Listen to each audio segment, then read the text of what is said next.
दर्शन करूंगा, आपने भी नहीं सोचा होगा शायद। तो जब अचानक कोई मिल जाए, जब अचानक हमें कोई वस्तु मिल जाए, जब अचानक किसी के साथ हमारा मिलन हो जाए, और खास करे संत समागम, हरि कथा, दोनों दुर्लभ है। बिन सत्संग न हरि कथा, ते बिन मोह नहीं भाग, मोह गए बिन राम पद, होए ना दृढ़ अनुराग। एक राग होता है, एक वैराग होता है, फिर एक अनुराग होता है, और वो कब मिलेगा? क्या मिलेगा वो अनुराग हमें? किसी से मांगने से नहीं मिलेगा, किसी से भिक्षा में नहीं मिलेगा, पढ़ने मात्र से नहीं मिलेगा, पठन पाठन करने मात्र से नहीं मिलेगा। मिलेगा जिसको मिला है, जिसको आने वाले समय में मिलेगा, जिसको वर्तमान में मिला है, सिर्फ और सिर्फ सदगुरु की शरण में। अगर कौन सा सदगुरु? ये भी ध्यान से सुन लेना है। जो सदगुरु पहले हुए हैं वो अब हमें पढ़ाने के लिए नहीं आएंगे। समय का सदगुरु, समय का पैगंबर, समय का रहबर हमारे जीवन में होना। और कौन सा रहबर? तत्वदर्शी सदगुरु, ब्रह्म ज्ञानी, जिन जानो तिन दियो जनाई, जिन तुम ही जाना तुम ही हो जाए। जो परमेश्वर को जानता है वो परमात्मा के साथ एक रूप हो जाता है। परमात्मा में, आत्मा में, आप में, मुझ में, परमेश्वर में कोई फर्क नहीं है। देखो, हम बोल रहे हैं, सुन रहे हैं, देख रहे हैं, चल रहे हैं, पी रहे हैं, काम कर रहे हैं, किसके कारण? क्यों ऐसा हो रहा है? आत्मा के कारण। अभी आत्मा कौन है? अगर हम बोल रहे हैं, सुन रहे हैं, काम, तो इसका मतलब ये सिद्ध हुआ कि आत्मा हमारे हमेशा अंग और संग है। तो फिर हम ढूंढ किसको रहे हैं? तो हम ढूंढ किसको रहे हैं? प्लीज रहिए, शांति से रहिए। किसको ढूंढ रहे हैं? ये कभी कभी मौका मिलता है, कभी कभी जब प्रारब्ध कर्म जागृत होते हैं। आपके निश्चय अच्छे भाग में हैं, मेरे निश्चय अच्छे भाग में। आज मुझे सारे शास्त्र के दर्शन करने का मौका मिला। आप सबके निश्चय बड़े सौभाग्य हैं। ये कहा है कि जब प्रारब्ध कर्म जागृत होते हैं, जब संचित कर्म जागृत होते हैं, जब वर्तमान के कर्म जागृत होते हैं अर्जुन, तब मुझ निराकार और सर्वाधार परम तत्व का दर्शन ही दान होता है। नाना शास्त्र पठेलो का, नाना देवता पूजनम, आत्मज्ञान बिना ये भारत सब कर्म निष्फलम। हे अर्जुन, तू नाना शास्त्र पठेलो का, एक शास्त्र की बात नहीं। हमने पढ़ लिया, एक गुरु जी की वाणी पढ़ ली, हम सोच लिया हम बस भरपूर हो गए, नहीं।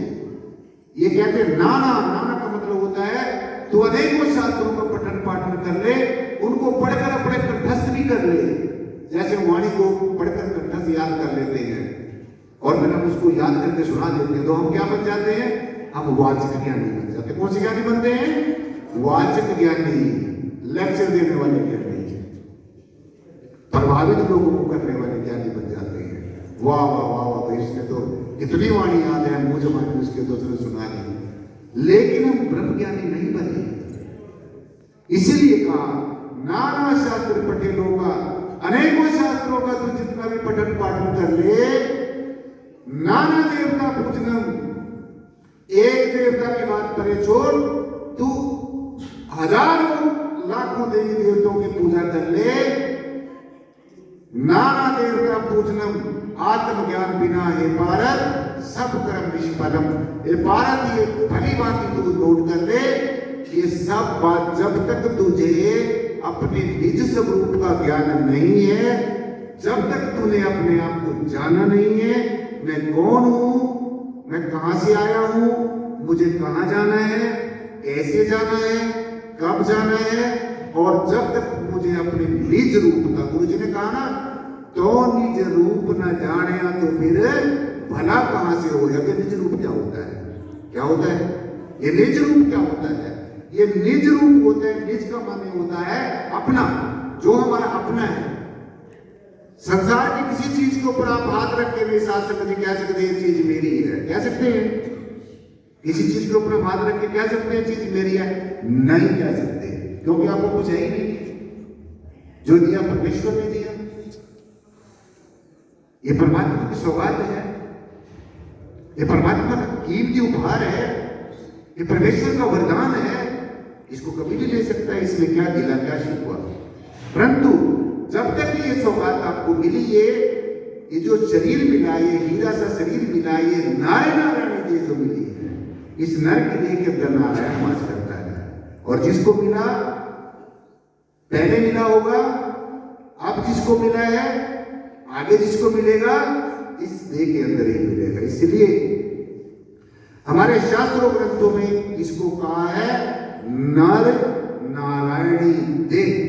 इस नर की देह के अंदर नारायण वास करता है, अल्लाह वास करता है, गॉड वास करता है, वाहेगुरु वास करता है। जो कुछ भी आप अपने नामों में पुकार रहे हैं, नारायण देह के अंदर। तो इसलिए जो हीरा सा जन्म मिला है, कौड़ियों के भाव ना मिला है। ये ज्ञान की कमी के कारण ऐसे ना ये जन्म चला जाए जैसे पहले जन्म चले गए। इसलिए संसार की जितनी भी चीजें हैं, दृष्टिमान है सतम होना, जो दांतों से दिख रहा है, जो मन से मनन हो रहा है, जो बुद्धि से विचार हो रहा है, जो चित्त से चिंतन हो रहा है, ये सब मत जाना है, ये सब फना हो जाना है, ये रहने वाला नहीं है। रहने वाला सिर्फ और सिर्फ हमारा निज स्वरूप है, निज नाम है। अभी निज नाम क्या होता है? जैसे दुनिया में अनेकों नाम है, कोटि नाम संसार में, इनसे मुक्ति ना होए। और आदि नाम जो मुक्त है, जाने बिरला को, जो आदि अनादिकाल से जो नाम के दारे खंड ब्रह्मांड, नाम के दारे सकल आकार, नाम के दारे शास्त्र और पुराण, सब कुछ नाम के आधारे। जिस नाम के होने से सब कुछ है, इस ब्रह्म के होने से सब कुछ है, इस निराकार के होने से सब कुछ है, इस सर्वाधार के होने से सब कुछ है। और अगर ये नहीं है तो फिर कुछ भी नहीं। प्लीज भाई शांति से बैठो बहनों, आप सत्संग में बैठे हैं, प्लीज। ए देवी शांति से बैठो, आप सत्संग में बैठे हैं, कहीं इसमें आप पर कोई चिड़ियाघर में नहीं बैठे हैं। जितनी देर बैठा आराम से बैठिए प्लीज, दूसरों का मजाक किरकिरा मत करिए। तो इसलिए जो गुरु जी ने कहा, ये मैं नहीं कह रहा हूं, मैं तो सिर्फ आपको संदेश दे रहा हूं। 5 तत्व गुण 3 नहीं थे, नाथा अखंड ब्रह्मांड, शेष महेश गणेश नहीं थे, ना थी ब्रह्म वाणी। मैं पूछूं तुझे पंडित ज्ञानी, उस दिन की क्या निशानी। आप पढ़ते होंगे मेरे ख्याल में सभी भाई लोग बैठे हैं, विद्वान पढ़े लिखे बड़े लोग हैं, हर रोज गुरु जी की वाणी पढ़ते हैं। मैं तो कोई इतना ज्यादा पढ़ा लिखा इंसान नहीं, मामूली से इंसान हूँ। बस मेरा शौक है ये गुरु जी की चर्चा करने से अपने अध्यात्म को, अपने भारत की संस्कृति को फैलाव करने के लिए, जिस काम के लिए हमें परमेश्वर ने भेजा है।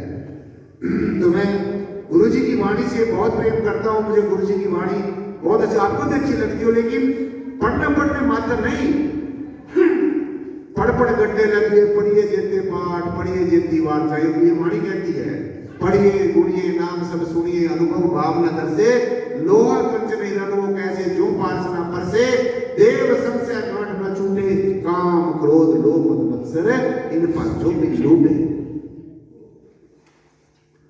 तो गुरु जी ने क्या कहा?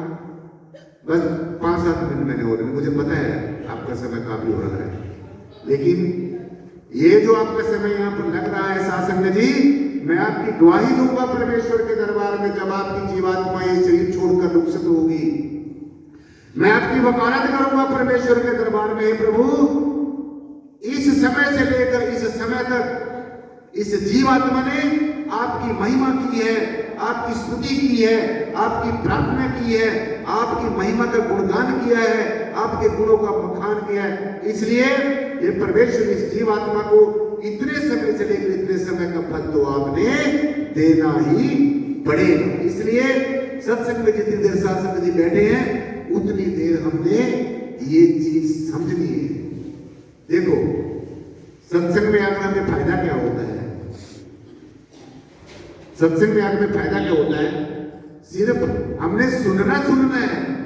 जैसे हम पानी में हाथ डालते हैं तो पानी का स्वभाव होता है, वो ठंडा तो ठंडा होगा, गर्म है तो गर्म होगा, सब चीजों का स्वभाव है। ऐसे ही सत्संग में आकर जो हमारे कानों के माध्यम से हमारे अंतर में ये संतों के आशीष वचन जाते हैं तो हमें आनंद की अनुभूति होती है। तो जाते जाते एक बात सुन के जाना, बस सत्संग संपन्नता की तरफ जा रहा है। इस शब्द की मैं आपको बात बताऊं तो जो हमारे जीवन का एक आधार है। तो गुरु जी ने कहा कि जब ये पांचों तत्व भी नहीं थे, प्लीज में ध्यान से सुनते हैं और अपने आप को देखना है कि हमारा जीवन कहां खड़ा है।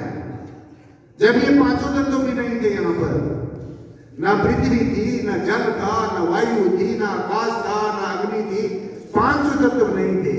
पांच तत्व गुण तीन नहीं थे, ना रजोगुण था, ना सतोगुण था, ना तमोगुण था, ना था अखंड ब्रह्मांड। और ये जो ब्रह्मांड है, ये जो स्पेस है, ये जो ब्रह्मांड है, इसके अंदर अनेकों खंड हैं, अनेकों ब्रह्मांड हैं। जैसे आकाश ऊपर देख रहे हैं, ऐसे ऐसे लाखों आकाश इसके अंदर है।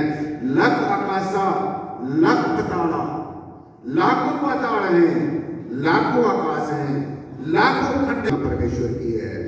तो जब ये कुछ भी नहीं था, पांच तत्व गुण तीन नहीं थे, ना था अखंड ब्रह्मांड, शेष महेश गणेश नहीं थे। अब सुनो ध्यान से, ना शेष था, ना महेश था, ना गणेश था। अब तो आप शेष की पूजा कर लेते हैं, गणेश की पूजा कर लेते हैं, महेश की पूजा कर लेते हैं। और जब ये भी नहीं था, गुरु जी कहते हैं जब ये भी नहीं था, शेष महेश गणेश नहीं थे, ना थी ब्रह्म वाणी। अभी जो शास्त्रों में आप वाणी पढ़ते हैं, जैसे रोज गुरु जी की पावन जो अमृत वाणी पढ़ते हैं, जब ये भी नहीं थी, जब ये भी नहीं थी, जब गीता नहीं थी, कुरान नहीं थी, बाइबल नहीं थी, अंजील नहीं थी, वेद नहीं थे, किताब नहीं थे, कोई शास्त्र नहीं था, कोई पुराण नहीं था, कोई महापुराण नहीं था, कोई धर्मशास्त्र नहीं था, कोई धर्मगुरु नहीं था, कोई सुनाने वाला नहीं था, कोई सुनने वाला नहीं था, ना मैं था, ना आप थे। तो तब यहां पर क्या था? गुरु जी ने पूछा, उन विद्वानों से पूछा जो समय के धर्म के ठेकेदार थे, जो कहते थे धर्म के ऊपर हमारा ये अधिकार है। उनसे पूछा, मैं तुझे वो पूछता हूं, उस दिन की क्या निशानी है, उस दिन क्या होता होगा, यहाँ पर क्या था उस दिन जब ये चार सारी चीजें नहीं थी। तो अगर यही सवाल हमारे सामने आ जाए, कभी हम मनन करें बैठकर, कभी हम चिंतन करें सत्संग जी बैठकर, अकेले में बैठ जाए, प्रकृति की गोद में चले जाए और चारों तरफ नजर घुमाकर देखें हमें ये जो कुछ दिख रहा है, ये जब है ही नहीं था यहाँ पर, तो तब क्या था? ये सगुण ब्रह्म है ही नहीं था तब, जब तक। तो तब क्या था? तब क्या था? क्या था? तब ये एक हस्ती थी, एक परम तत्व था, परमात्मा था, जिसके आपने फिर अनेकों नाम रख लिए हैं। परमात्मा का कोई नाम नहीं है, रूप न रेख न रंग त्रैत्म से प्रभु भी। परमात्मा का कोई रंग नहीं है, कोई रूप नहीं है, कोई आकार नहीं है। तो परमात्मा क्या है? परमात्मा निराकार है। क्यों? क्योंकि रंग भी खत्म होने वाला है, रूप भी खत्म होने वाला है, आकार भी खत्म होने वाला है। तो परमेश्वर की दो ही अभिव्यक्तियां हैं, एक सगुण और दूसरा निर्गुण, एक साकार और दूसरा निराकार। साकार जन्मता रहता है, बदलता रहता है, समाप्त होता रहता है, फिर बढ़ता रहता है, बिगड़ता रहता है। लेकिन निराकार ना अग्नि से जलता है, ना पानी से गलता है, ना हवा से उड़ता है, ना अस्त्र शस्त्र से कटता है। तो इसलिए जब तक हमने निर्गुण निराकार ब्रह्म को देखा नहीं, अब सवाल ये उठता है, हम लोगों से कई बार ये पूछते हैं कि क्या जिस चीज का रंग रूप आकार में उसको देखा जा सकता है? बिल्कुल देखा जाता है शासन में जी। निराकार ब्रह्म को देखा भी जा सकता है, निराकार ब्रह्म की आवाज को सुना भी जा सकता है, और निराकार को देखकर, जानकर, पहचानकर, ध्यान करके जीते जी हम ब्रह्म के अंदर एक रूप भी हो सकते हैं। तो इसलिए गुरु जी ने परम तत्व की तरफ इशारा किया है। ये बाहर के इंसान के बनाए भगवानों को पूजने के लिए नहीं कहा है। ये भगवान के बारे में तरह तरह की जो विचार थे, जो कहानियां बनाई करने के लिए नहीं कहा है। ये बाहर के धार्मिक कर्म कांड करने के लिए नहीं कहा है, जो इंसान ने अपने बनाए हुए फैशन है। मैं आपको सच बात बताता हूँ, बेशक आपको मेरी बात बड़ी कड़वी भी लगती है, और कड़वी दवाई खाई बिना कभी बुखार उतरता ही नहीं है। तो जन्म जन्मांतरों का जो बुखार है, ये जन्म जन्मांतरों को जो मैं चढ़ी हुई है हमारे मन के ऊपर, ये जब तक इसके ऊपर ये ऐसी सी सच्चाई का जो साबुन नहीं लगेगा तो नहीं उतरेगा। इसलिए परमेश्वर को जानना है, पहचानना है, पहले खुली आंखों से देखना है। खुली आंखों से भी भगवान को, परमात्मा को देखा जा सकता है। गुरु जी ने देखा होगा ना, तभी कहा तो ही वही मोहित हो यंत्र कैसा। जैसे आप मुझे देख रहे हैं, मैं आपको देख रहा हूं, आप मुझे कह सकते हैं मैं